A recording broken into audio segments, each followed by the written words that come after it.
بسم الله الرحمن الرحيم. الحمد لله رب العالمين، الصلاة والسلام على خير خلقه محمد وعلى آله وصحابته والتابعين ومن تبعهم بإحسان إلى يوم الدين.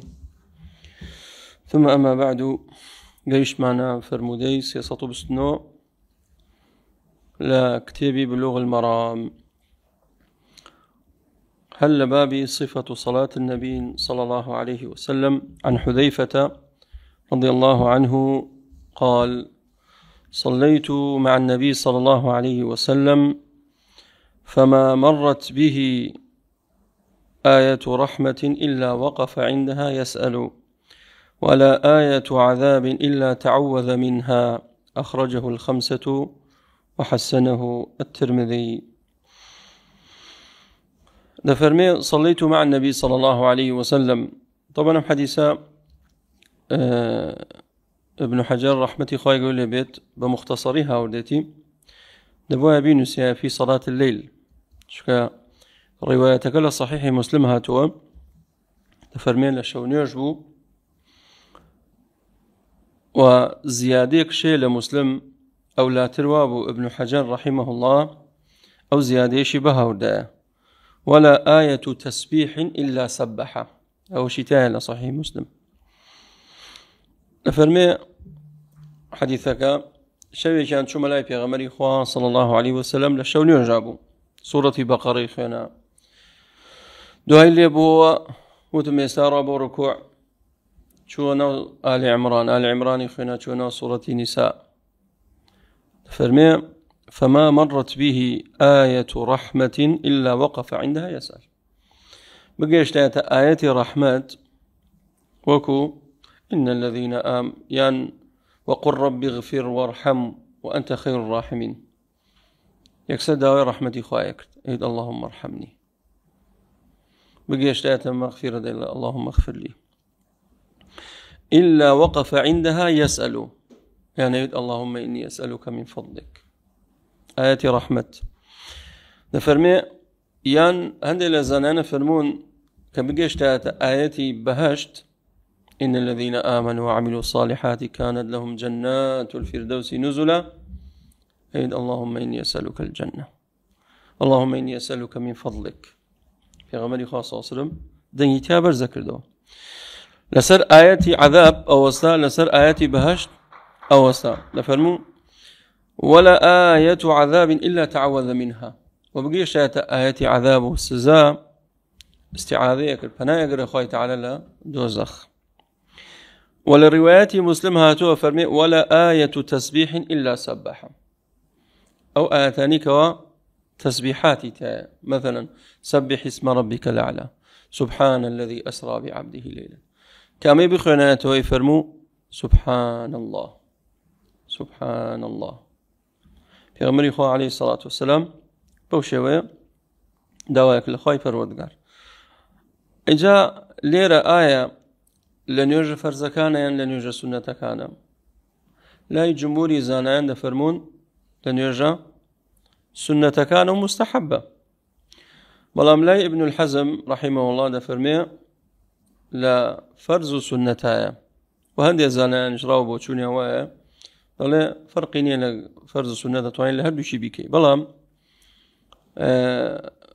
فرقي هي چونك نيوجا سنة كان بتايبت شو نيوج ليرا باسكات قيام الليل دريج بو آياتي تسبيح هاتوا، آياتي عذاب هاتوا، آياتي بهشت هاتوا، باسي باشتي كردوا. في غمري خواه صلى الله عليه وسلم لي دعوايا كرد. والله أعلم حديثك قولي جمهورة بونيجي سنة أجرش جار لنيوجا فرزكان بكريت درست إن شاء الله أحيانا والله منك همو جارك. هذا الحديث أصله في مسلم مطولا، وفيه أن النبي صلى الله عليه وسلم قرأ البقرة والنساء وآل عمران قبل أن يركع. معناه مخنا وكان إذا مر بآية تسبيح سبح، وإذا مر بسؤال سأل، وإذا مر بتعوذ تعوذ. أما نهمو يكر في غمري خاصة استعاذة يكر داوايك لخوي پروردگار وروها تسبيحات خوي تعالى شكر فأطال القيام والركوع والاعتدال والسجود أماني هم يدريجوا. وفيه أنه قال في ركوعه سبحان ربي العظيم وفي سجوده سبحان ربي الأعلى.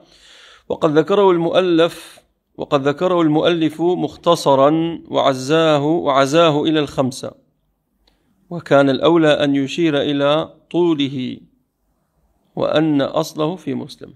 أولى تروابو كاتك عزوي حديثك كرد مؤلف بو الخمسة ترمذي ونسائي وابن ماجه وأبو داود بو أنا عزوي كرد والله أصلي أم حديثة لك شوية لمسلمش أو زيادة هي دبواي أوي بهاور داي بلام زانانا فرمون يان أو تا استحضاري نبو لبيدي شو كامين نسيته بقلم أوش بشر رانق لبيدي شو بيوي صحيح مسلم يعني والله أعلم لبر هو كاريك باسينا كردو والله أعلم لبيدي شو أمش أو اللي تيجين إما زانايان بلين دعاتو بان خوازان توشي هلا دين توشي بيخلصكان دين توشي ذهول دين توشي لبيد شونو دين أو تا أم همو زانا قورانا سيرك جاروايا لشتيكايا لبيريانا تشيتو بابتش آسا إن شاء الله.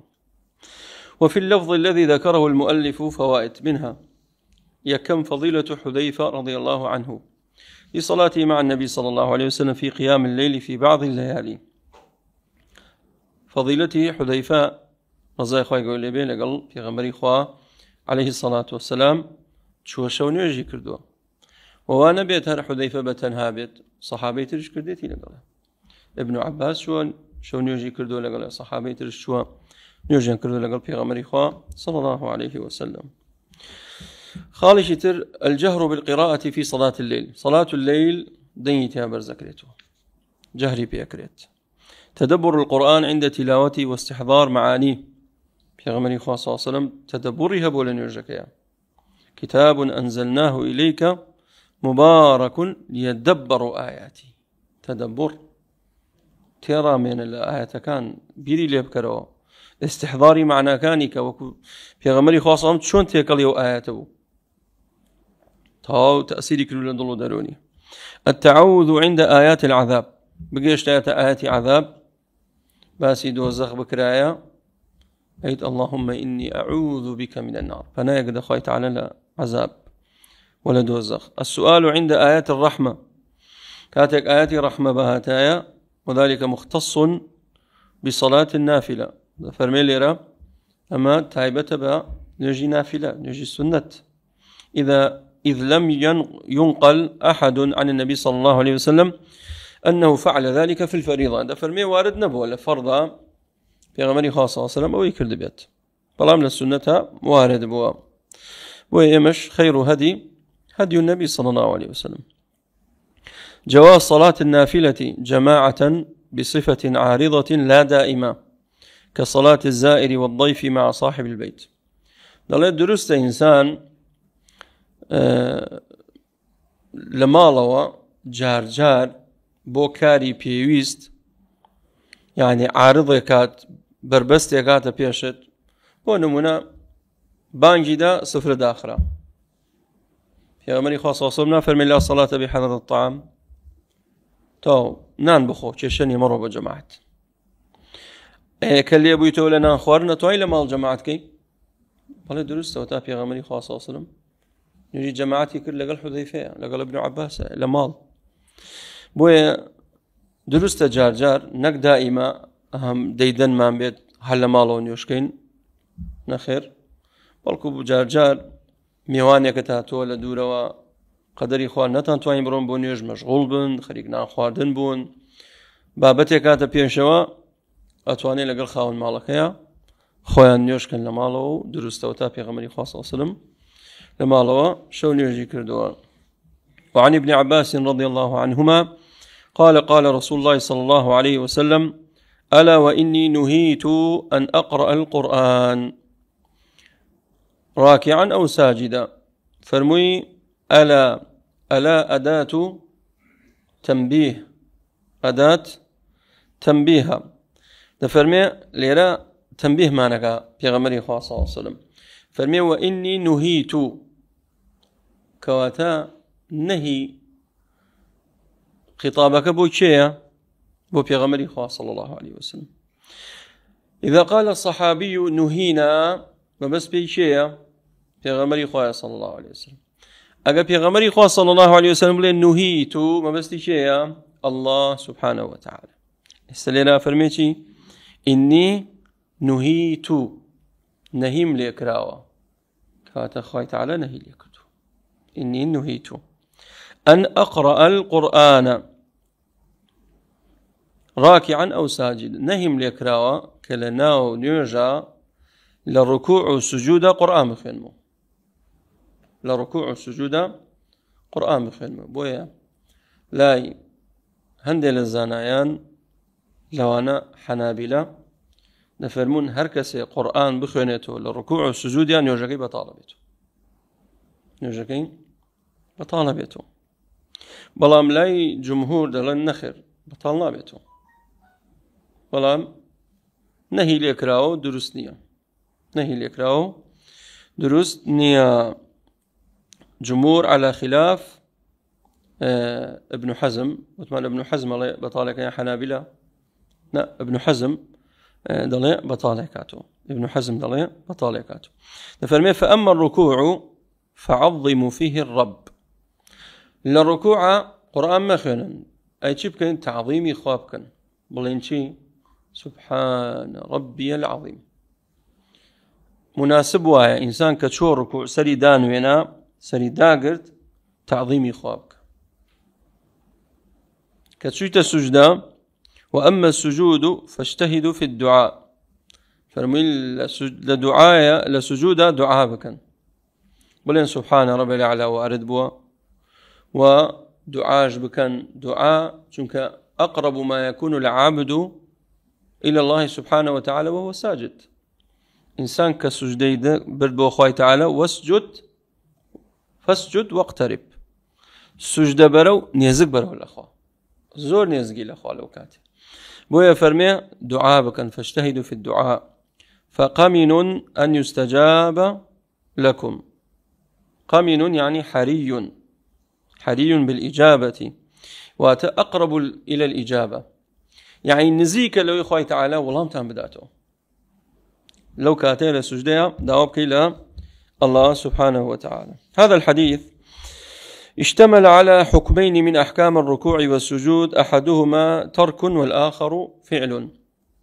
قليشان ترك نهيت أن أقرأ القرآن في الركوع والسجود أما الترك كي النهي أو يتريان والآخر فعل إي باشك أو أنكم تشيبكم فأما الركوع فعظموا فيه الرب تعظيم خوابكا بل سبحانه بالعظيم لسجد شام دعاء بكن ودعاء بكن أخوي تعالى. وفيه فوائد لينا فائدة كشبكين أدعية ما هي أدعية قرآني ونيا دعاء قرآني ما هي وكو ربنا اغفر لنا ذنوبنا وإسرافنا في أمرنا وثبت أقدامنا وانصرنا على القوم الكافرين. أما آياتنا أبيل السجدة بخينيت لا يزانا عند فرمون درستا چونك أو كسي خيري ما بستي دعاء ما بستي آياتنا ما بستي دعاء ما بستي آياتنا بويا درستا للسجدة أو دعاءني كالقرآن هاتو بيكي بويا درستا. أن رسول الله صلى الله عليه وسلم يؤمر وينهى والآمر والناهي له ربه وأمره ونهيه أمر ونهي للأمة فهو أسوة لهم صلى الله عليه وسلم. پیغمبر خواه صلى الله عليه وسلم نقل أوي پیغي برزا پیغمبر خواه عليه الصلاة والسلام فرماني پیكري ونهيشي ليكريت للاني خواه سبحانه وتعالى والناهي له ربه وأمره ونهيه أمر ونهي للأمة.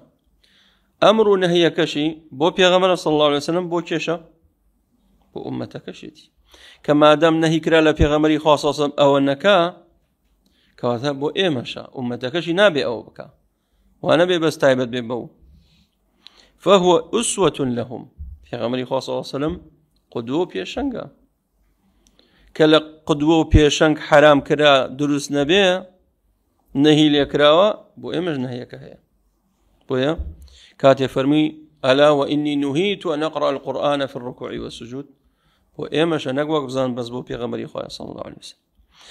النهي عن قراءة القرآن في الركوع نهي كردوه بيغمري خويا صلى الله عليه وسلم. خويا تعالى نهي كردوه الرجاي بيغمري خويا صلى الله عليه وسلم كقرآن بخين للركوع.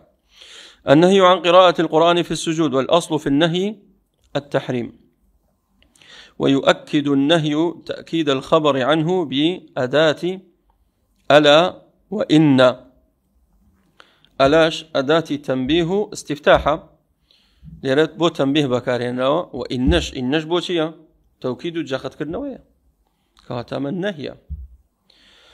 الأمر بتعظيم الرب في الركوع تعظيم خوي تعالى بكر للركوع. الأمر بالاجتهاد في الدعاء في السجود يعني حتى ولو بآيات من القرآن أو أدعية قرآن كانت من درسته. أن الركوع أخص بذكر الله وتعظيمه ويجوز فيه الدعاء. ركوع تايبة بشي ذكر إخوة وتعظيم إخوة نفرمي ويجوز فيه الدعاء درست دعاء بكري كومل الدعاء وارد بوا سبوح قدوس رب الملائكة والروح سجد وجهي خشع مخي وعظمي وما استقل به على قدمي خشعت لك مخي وعظمي وجسدي أمانا وارد بوا لحديث أن السجود أخص بالدعاء بلام للسجدية تايبة كدعاء تدابكي ويشرع فيه التسبيح درستشا تسبيحي تابكري ومنه سبحان ربي الأعلى ولي سبحان ربي الأعلى. أن الدعاء في السجود سبب للإجابة دعاء لسجدية هو كارك أبوي خوي تعالى دعاء قبولك. جواز بناء الأفعال المضافة لله للمفعول وإن كان مقتضاها خيرا كما في قوله نهيت ويستجاب لكم. طبعا مبني المجهول يعني جاري وأكرم مبني للمفعول يعني سيلا نهيت يعني نهى الله يستجاب لكم يعني استجاب الله أو مبني للمفعول أو كاتالي أقل مقتضاكي خير جبو هل درستا بناء أفعالك إضافة بكري بولاي خوي تعالى بو مفعول جبه هل درستا إن شاء الله. أن أفضل ذكر في الصلاة قراءة القرآن باشترين ذكر لنا ونرجايا قرآن خندنا ومحله منها القيام شوينكي شوية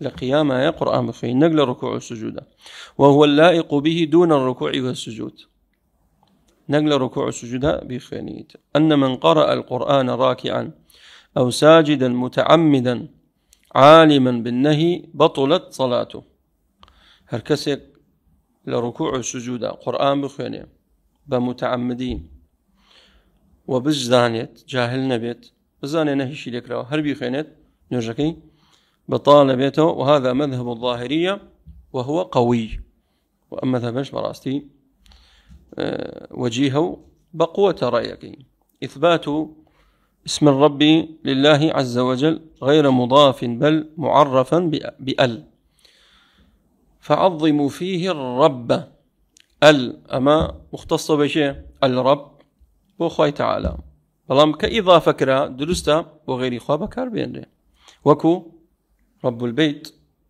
ربة البيت رب الجمل يعني شي رب الجمل بخيو كري وشتر ويك وشتر بخيو وكات ربة البيت أو آفرتي كوا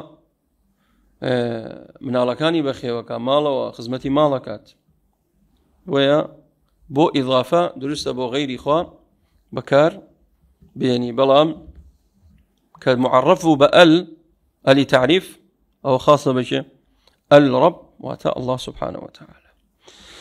عن عائشة رضي الله عنها قالت كان رسول الله صلى الله عليه وسلم يقول في ركوعه وسجوده سبحانك اللهم ربنا وبحمدك اللهم اغفر لي أمش جوري شترا لجورا كان ذكر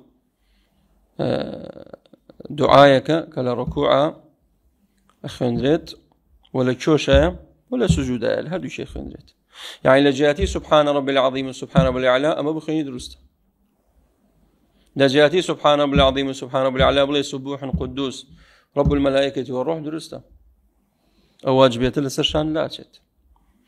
وفي الحديث فوائد: مشروعية هذا الذكر في الركوع والسجود. كم ذكرى؟ سبحانك اللهم وبحمدك، سبحانك اللهم ربنا وبحمدك، اللهم اغفر لي. درست. جواز الدعاء في الركوع. درست للركوع دعاء بكرت أو تام الدعاء اللهم اغفر لي. مشروعية التسبيح في السجود. درست للسجود تسبيحات إخوة بكرة أو تال لفظي سبحانك اللهم ربنا وبحمدك اللهم اغفر لي. درست. تأويل القرآن بفعل المأمور به. تأويل القرآن بفعل المأمور به. فإن عائشة رضي الله عنها ذكرت أن رسول الله صلى الله عليه وسلم بعد أن نزل عليه قوله تعالى فسبح بحمد ربك واستغفره إنه كان توابا، لأن فرمي تأويل القرآن بفعل المأمور به. ذلك عائشة باسي وآياتاكات فسبح باسم ربك بحمد ربك واستغفره إنه كان توابا. كان يكثر أن يقول في ركوع وسجود. فرمي بيغمري خواه صلى الله عليه وسلم للركوع والسجود زور أم دعايك فرمو سبحانك اللهم ربنا وبحمدك اللهم اغفر لي.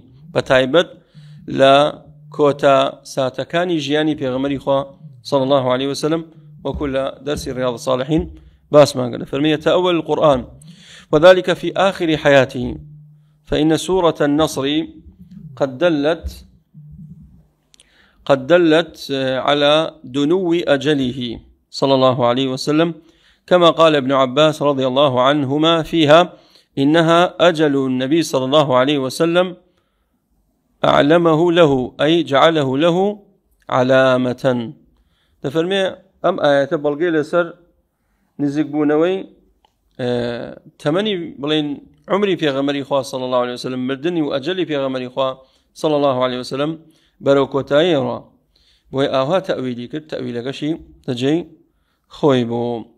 كمال عبودية النبي صلى الله عليه وسلم لربه لكثرة تحميده وتسبيحه واستغفاره. تواوي عبوديتي في غمري خواه صلى الله عليه وسلم بو پروردگاري بويك وحمد خواه تعالى كتسبيحات خواك استغفار خواك دعوة خواه تعالى. اشتمال هذا الذكر على تنزيه الله عن كل نقص ووصفه ووصفه بكل كمال على وجه الإجمال. أم ذكرى باسي شيئا تنزيه الله لشورجي لا تنزيه الله سبحانك اللهم وبحمدك. أما تنزيه خوايا بباقرا قردني خوايا من كل نقص لهمك مكرتيك ونقصك وعيبك ووصفه بكل كمال على وجه الإجمال. فرمي اللهم ربنا وبحمدك اللهم اغفر لي. بوبري وصفه جوان وكمال وصف كمال بوخاي تعالى على وجه الإجمال بكرتي وببختي. أن الرسول صلى الله عليه وسلم محتاج إلى الاستغفار في غمري خواه صلى الله عليه وسلم مع علو قدره لولا شو داوي يخرج من أخوي تعالى. هل النبي صلى الله عليه وسلم يذنب؟ في غمري خواه صلى الله عليه وسلم توشي تاوان دي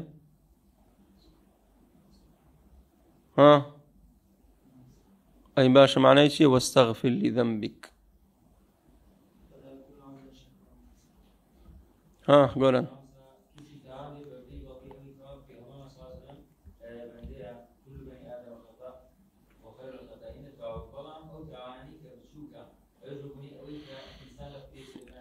أحسنت. بيغمران سلامي خوان لبيت معصوم لتاونا قوركان يعني هشتك يعني كل ما ينافي كمال المروءة والأدب وكمال رسالة بيغمران معصوم تيدا. يعني نابين لبيغمران زيناي كردبيت توشي زينا بيت معصوم لە پێغەمبەرانە دز و جەردە نەبووە حاشاهم لە پێغەمبەرانە ئەخلاق نزم نەبووە ڕەوژ ناشرین بێت نەخێر بەڵکو میایمەک و پەنا بەخوای تەعالی لیواتە بکەنەوە شتانە نە ئەوانە معصومن تێدایە پێغەمبەران بەڵام ممکنە لە تەعاملێکە لە گوناهە بچووکەکانە توش بن بەڵام دوای خوای گەورە تەنبیهیان ئەکات ئاگاداریان ئەکات و ئەوانش تەوبەی لەسەر دەکەن و ئەگەڕێنەوە بۆ لای خوای تەعالی ئەو تا خوای تەعالی فەرمێ عفا الله عنك لما أذنت له نابووە ئێزنت بدایە ئەی پێغەمبەری خوا صلی الله عليه وسلم لا چەند شوێنێکە خوای تەعالی معاتبەی پێغەمبەری خواکە صلی عبس وتولى أن جاءه الأعمى کەواتە پێغەمبەران لەگەڵ ئەوەی مرتبە و قەدر و پێگەیان بەرزە لای خوای تەعالی سێرەکەی داوای لێ خۆشبوون لە خوای تەعالیش لە کاتێکە خوای تەعالی لێیان خۆش بووە ئێکە ئەووا بێت ئەو هەموو ئیستیغفار و گەڕانەوە و عبودیەتە بۆ خوا ئەی ئێمەی تاوانبار چی بکەین دەبێ ئێمە زیاتر هەوڵدەین پێغەمبەری خوا صلی الله عليه وسلم ڕۆژانە 70 بۆ 100 جارێ فەرموو ئەستەغفر الله العظیم وأتوب إليه کەواتە ئێمە زیاتر پێویستمان بەوەیە کە بگەڕێنەوە بۆ لای خوای سبحانه وتعالى و پێغەمبەرانش معصومن لە درۆکردن لە خیانەتکردن لە فێڵکردن لا همو أو تاوانا قيزونانا معصوما وقد كان صلى الله عليه وسلم يكثر من الاستغفار في الصلاة وخارج الصلاة زور داوي لخوش بين الله تعالى عن أبي هريرة رضي الله عنه قال كان رسول الله صلى الله عليه وسلم إذا قام إلى الصلاة يكبر حين يقوم تكبيري شيما الله أكبر تكبيري إحرام ثم يكبر حين يركع بتشوية بالركوع تكبيري أما تكبيري شي بيوتري انتقالي ثم يقول سمع الله لمن حمده الإمام والمنفرد أي مأمومين باشتروا يبلن ربنا ولك الحمد نقبش سمع الله لمن حمده قد باركنا حين يرفع صلبه من الركوع ندواء ويك بشتي راسك للركوع ثم يقول وهو قائم ثم يقول وهو قائم ربنا ولك الحمد ثم يكبر حين يهوي ساجدا بشوية أبو سجود يقول الله أكبر ثم يكبر حين يرفع رأسه كهصدايته تكبيرية كريد الله أكبر ثم يكبر حين يسجد بو سجدي دوم روشتها يقول الله أكبر ثم يكبر حين يرفع هصدايته يقول الله أكبر سكاتي شيئا ثم يفعل ذلك في الصلاة كلها لا أمر هذا كان بوشي وزن يجيك ويكبر حين يقوم من 2 بعد الجلوس يعني التشهد الأول لدواء ويك شايتي يعني تشهدي كمي بخنايا تكبيرية كرهستايته في غمر صلى الله عليه وسلم متفق عليه هذا الحديث من أصول الأحاديث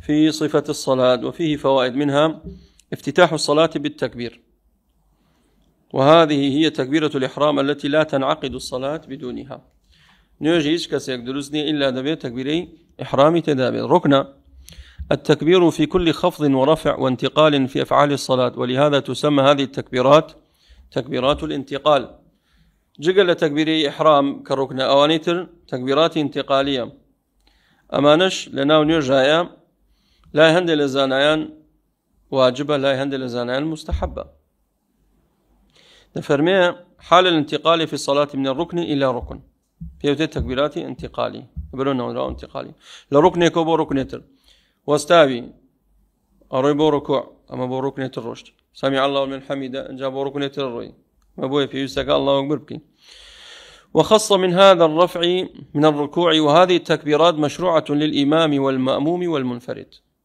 إمام بمأموم بمنفرد بتنها بتكبيرات انتقالية والله اختلف العلماء في حكمها فذهب الجمهور إلى أنها سنة جمهور زانان فرموا السنة وذهب آخرون إلى أنها واجبة وهو قول قوي والله هندل الزانان فرموا خير واجبة سنة نية بو ألن لمداومته صلى الله عليه وسلم على ذلك وقوله صلى الله عليه وسلم صلوا كما رأيتموني وصلي كواتا واجبة هركسيك تكبير انتقالي نكا دبي سجدي سيبوبات دبي دو سجدي سوبات.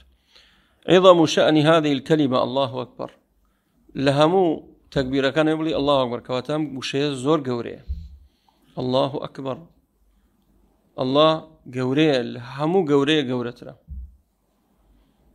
لهمو قوري قورتنا خوي تعالى بوي زور عظيمة أن الله أكبر من كل شيء في ذاته وصفاته ذاتي خوي تعالى قوري صفاتي قوري خوي تعالى لهمو رؤيكوا قوري الله سبحانه وتعالى وخوي تعالى فرمي قل أي شيء أكبر شهادة قل الله سبحانه وتعالى. ما يشرع من الذكر عند الرفع من الركوع وهو سمع الله لمن حمده ومعناه استجاب. سمع بمعنى استجاب ليه بمعنى شيء استجاب الله من دعاه وهو مناسب للذكر عند الاعتدال. وواش مناسبة أم ذكر أبوه اللي داندراوا. ما يشرع من الذكر حال الاعتدال وهو ربنا ولك الحمد أو اللهم ربنا ولك الحمد عندك واردة مع الواو وبدونها كما جاءت بذلك الروايات. والتسميع والتحميد قيل إنهما من واجبات الصلاة وقيل سنة وهما مشروعان للإمام والمنفرد. وأما المأموم فيشرع له التحميد دون التسميع. قال عند الأذانان وتيانا سمع الله لمن حمده أما التسميع ربنا ولك الحمد أما تحميدا. قالين عندي قلتيانا سنة عندي قلتيانا شيء واجبة فلام قولي راجح شيء واجبة يعني أجر كسيك نيكر دبي سجدي سو بريت فلام اعتدالك شيء ركنة فلام لفظي سمع الله لمن حمدك واجبة بلام أفرمي بو مأموم فيشرع له التحميد دون التسميع كإمامتي سمع الله لمن حمده بيزنا كمأموم بل سمع الله لمن حمده ربنا ولك الحمد دوباركات يكسر ربنا ولك الحمد بس تحميدك أكات لقوله صلى الله عليه وسلم وإذا قال أي الإمام سمع الله لمن حمده فقولوا ربنا ولك الحمد واضحة. وذهب بعض أهل العلم إلى أنه يشرع له التسميع كالإمام والمنفرد والأول هو الصحيح للحديث وفيه فإذا كبر فكبروا ففرق بين التكبير والتسميع. ده هندي لزنان وتيانا إمام بي منفرد بي مأموم بي هربلتي ربنا ولك الحمد سمع الله لمن حمده ربنا الله لا يشي بله والله مالي كاميا راجح وصحيحة مأموم بس تحميدك علي ربنا ولك الحمد تسميعك بو منفرد إماما أوان أيضا والله أعلم. عن أبي سعيد الخدري رضي الله عنه قال كان رسول الله صلى الله عليه وسلم إذا رفع رأسه من الركوع قال اللهم ربنا لك الحمد ملء السماوات وملء الأرض وملء ما شئت من شيء بعد أهل الثناء والمجد أحق ما قال العبد وكلنا لك عبد اللهم لا مانع لما أعطيت ولا معطي لما منعت ولا ينفع ذا الجد منك الجد. أما الإمام مسلم هاتوا في غمري خواه صلى الله عليه وسلم دعاء أويك يود اللهم ربنا ولك الحمد أم دعاء ملء السماوات والأرض وملء ما شئت من شيء بعد أحق ما قال العبد وكلنا لك عبد أهل الثناء والمجد في غمري خواه صلى الله عليه وسلم دعاء خنتاك وتاك. هذا الحديث اشتمل على أطول ذكر مشروع حال القيام بعد الركوع وقد تضمن معاني عظيمة من التحميد والتمجيد لله تعالى. وفي الحديث فوائد منها مشروعية هذا الذكر بعد الرفع من الركوع للإمام والمأموم والمنفرد والقدر المجزئ منه اللهم ربنا ولك الحمد. طلع أجر كسيك بلي اللهم ربنا ولك الحمد أو مجزئة بلام أو زيادة دعاء أو خير شيء قورية بردوام بالأسري والسنة في غمري خواه صلى الله عليه وسلم في كاب شيء والد بو إمام مأموم منفرد. بسم الله. أن الحمد كله مستحق لله سبحانه وتعالى وهذا يتضمن إثبات جميع المحامد له سبحانه وهي صفات الكمال. همو حمدك شايستي خواي سبحانه وتعالى. أما لك شو ورجيراوا الحمد ألف لامي استغراق كواتا خوايك كشايستي كحمد بكريو سباز بكريو ستايش بكريو وعبوديتي بو أنجام مدريت كوا له المحامد كلها بو شكا وكتشون خواهي تعالى فرمي الحمد لله الذي خلق السماوات والأرض وجعل الظلمات والنور. بو خواهي تعالى شايستيك سباسي بكين لبروي خلق السماوات والأرض لبروي خلق الظلمات والنور كواتا شايستيك وحمد بكريت ما دام أرزي دروسكر آسماني دروسكر بو نوري دروسكر إنساني دروسكر شايستيك وحمد سباسو ستايش بكريت أن ما يستحقه الرب تعالى من الحمد لا نهاية له نهاية نية كوتاينا بوي فله المحامد كلها حمو حمدك أو حمدك وكوتاينا يا خوي تعالى. جواز التجوز بوصف الأمور المعنوية بما يختص بالأمور الحسية وذلك في قوله ملء السماوات وملء الأرض. لرا وصف أمور معنوية كذا بشي بالأمور الحسية يعني ملء السماوات يعني آسمان وزوي بركات بلام لكاتك أما بوشية معنوية بلام كي خيوني توا وازاني شيا بربي لآسمان حسية كواتا جواز التجوز بوصف الأمور المعنوية بما يختص بالأمور الحسية. أمور حسية كان أمور معنوية كان سيركي مثالي بودينيتو فرمي بيغمري خاصة ملء السماوات والأرض وملء ما شئت من شيء بعد.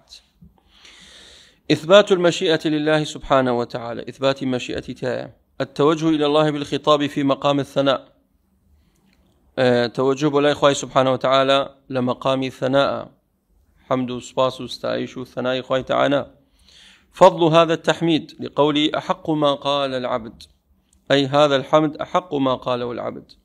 الاعتراف لله بالعبودية دان بيدان بعبودية إخوة وهذه العبودية هي عامة عبوديتي قشتي عامة لكنها في هذا السياق تتضمن العبودية الخاصة. فرمي بلام لم سياقا لم جملة عبودية خاصة يمدو جور عبودية ماني عبوديتي شي عام وعبوديتي شي خاص.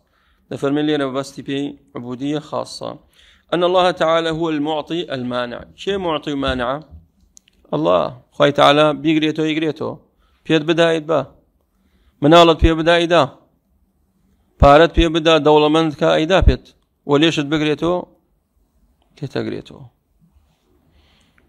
كمال قدرته كمال قدرته سبحانه وتعالى وكمال عجز الخلق لا مانع لما أعطى ولا معطي لما منع.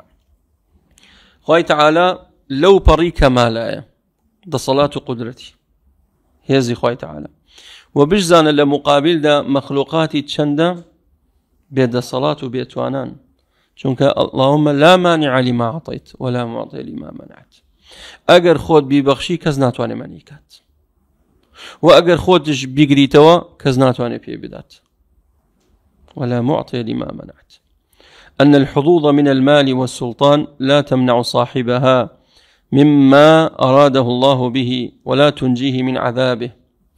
فرمي حظوظ مال ثروة سامان دنيا بادشاهتي جاه منصب أمانة هرشتك كخواي قرو يستيلي بيت أمانة ريقرني ومنعناك ولا عذابي خواي قرو رزقاري ناكات. بويا الجد هو الحظ ولا ينفع ذا الجد منك الجد يعني ولا ينفع يعني ولا يمنع ذا الجد منك الجد أي لا ينفع ذا الحظ منك حظه. وهذا ضمن فعل ينفع معنى ينجي ويخلص يعني إنسان چنه دولة من بيت چنه أملاكي هبيت چنه پوزدار بي ملك بي پادشاه بيت ئەمانە کە عەذابی خوای گەورەی بۆ هات بەخۆ ئەمانەی چی ڕەتی ناکاتەوە. ما أغنى عني مالية هلك عني سلطانية.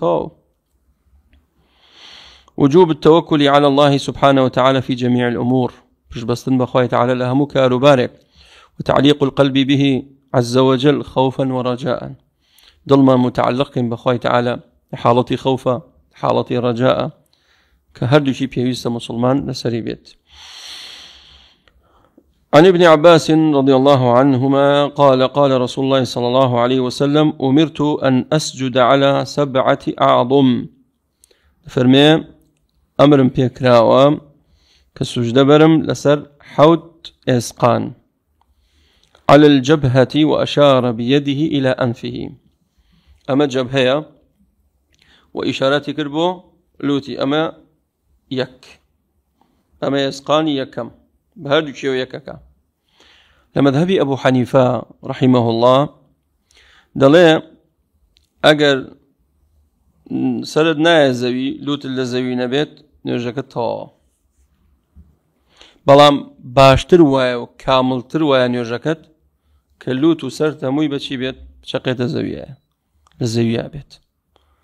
بلام لمذهب الشافعي دلي علينا وشوان تلوت وأوي مذهب الشافعي تا شكا مطابقي فرمودي في غمري خوايا صلى الله عليه وسلم. ليرة فائدة بكن أجر زاني من هندي دوشاق يعني هندي بونمونه فرشة زور أستورة نرمة زاني من لوت من نادا لزوي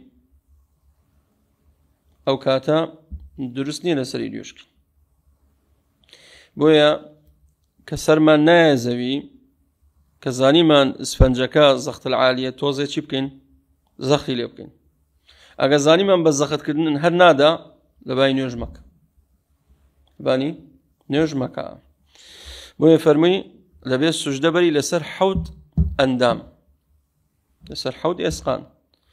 الجبهة أشار بيده إلى أنفه واليدين هردو ناودست والركبتين هردو أجنو وأطراف القدمين وأطراف قدمين هردو بيشد لزوي بيده بيشقينتا زوي.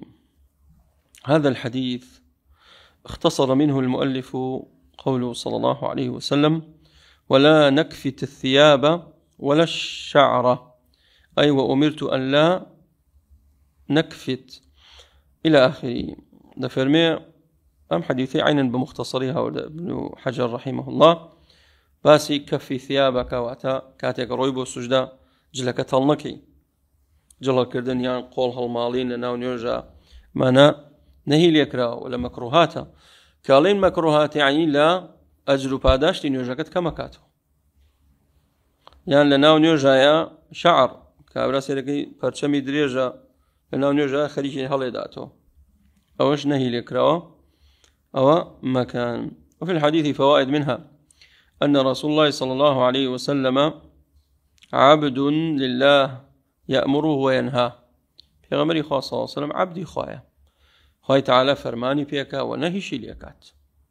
جواز بناء الفعل للمفعول في أفعال الله للعلم به أو لخالي بيشو باس مانكر بناء فعل للمفعول في أفعال الله كما دام أفعالي خوايا درست إن شاء الله للعلم به أن من كلام الله الأمر والنهي.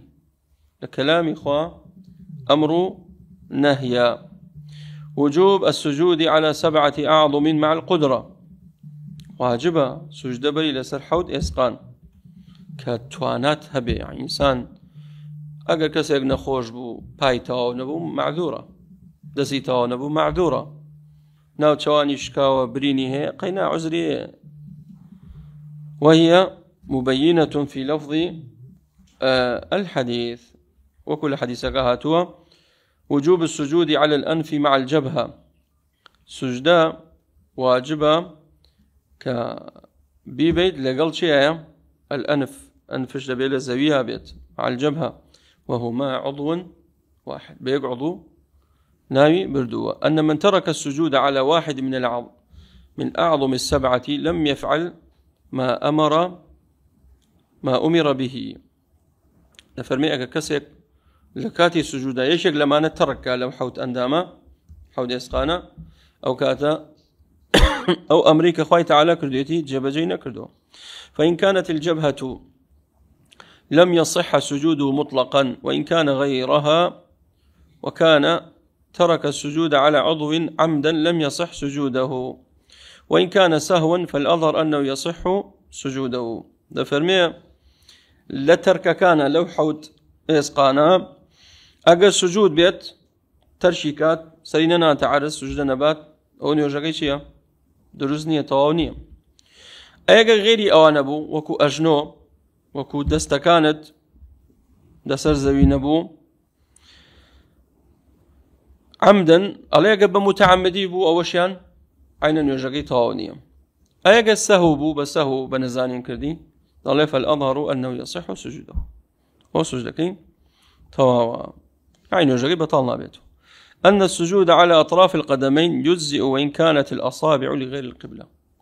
ما دام هذا لزاوية أجر بنجي باشد روي لقبلة نبو سجدك التواوا إن شاء الله. بلام كامل ترباش ترواية شي بيت روي لقبلة بيت بنجي باتش. التعليم بالإشارة وأشار إلى أنفه غمري خاصة سلم ده سيدري يشكل بولوتي. أن الإشارة منزلة الكلام إذا دلت على المراد. تفرمي إشارة يعني همان كلام جينت بلان بمرجع إذا دلت على المراد أجل ببيت بلغل سر مرادي كسكة وبستي بيت ضل بيتا وكو قصا وكو كلام وايو ورجيرت. أن اليد إذا أطلقت فالمراد بها الكف. فرمي واليدين ما دام بمطلقهاته وستيشيا كفة ناو دست نقوى بزانن ذراعشي لقلها بيت كوتي يدين يعني ذراعشي بلا زاوية بيت ضلين ما دام بمطلقهاته ما بس بيشيا الكف ناو لبا. واليدين أي الكفين لما ورد من النهي عن بسط ذراعين في السجود. فاسمان كرت نابي لكاتي نيوجا افتراشي ذراع كيت يعني قولت لزاوية بيت وثمان دبي بس دستكانت هردو ناو دستت لزاوية بيت أو كباس ما كل حديثك يا فرمي وانبساطه كانبساط الكلب درسني أول خوش ربان ده بصك برجيم بين الرؤيو. وجوب إبقاء الشعر والثياب على حالها عند السجود. كتشويت السجود إيتر جلكات برشكات وانا مشغول ما بوازي لبنا وذلك من كمال السجود. خود مشغول ما كبوانا تولى سجدي وكمال التواضع لله سبحانه وتعالى. خود ناري لو دقيق ماري جنبري خريق برشيت وخريق هيا لنا ونجا سبحان الله وانا خريق برشكيتي او انا خريق جلكيتي او انا شي برا تو برامبر خوي تعالى واستعيد مناجاتك وانا مشغول مبا. ولكن لا أثر لمخالفة ذلك في صحة السجود. فمن كف ثوبه أو شعره عند السجود فقد أساء. هركس يوايكرت أو أساء أو إساء كردوا وسجوده صحيح بلام سجدك تو. وقيل كف الشعر والثوب مكروه وهو قول أكثر العلماء. مكروها وقصي زوريني علماء مكروها. أن من حسن البيان الإجمال ثم التفصيل على لا تواوي روان بيجي وجوان رونكرنوا سنتا بإجمال ببختي بدي دعاء تفصيل بدي. سبحان الله خوي تعلم أسلوبش لقرآن بكاري هنا باسي صورتي كهف كن سنتا بمجملي قصي أصحاب الكهف ما بباسك أفرمي إنهم فتية آمنوا بربهم وزدناهم هدى وربطنا على قلوبهم إذ قاموا فقالوا دعاء أنجالي وترى الشمس إذا طلع أشتنا تفصيلاته في غمري خاصة وصم أمي بكارنا فرمي أمرت أن أسجد على 7 أعظم أما ببختي أنجا دعاء تفصيلي بيدا فرمي على الجبهة وأشار إلى أنفي واليدين والركبتين وأطراف القدمين. أمن تفصيلك يا كبي غمري خا صلى الله عليه وسلم دايتي تائر بزبي والحمد لله رب العالمين وبارك الله فيكم وصلى الله وسلم على نبينا محمد.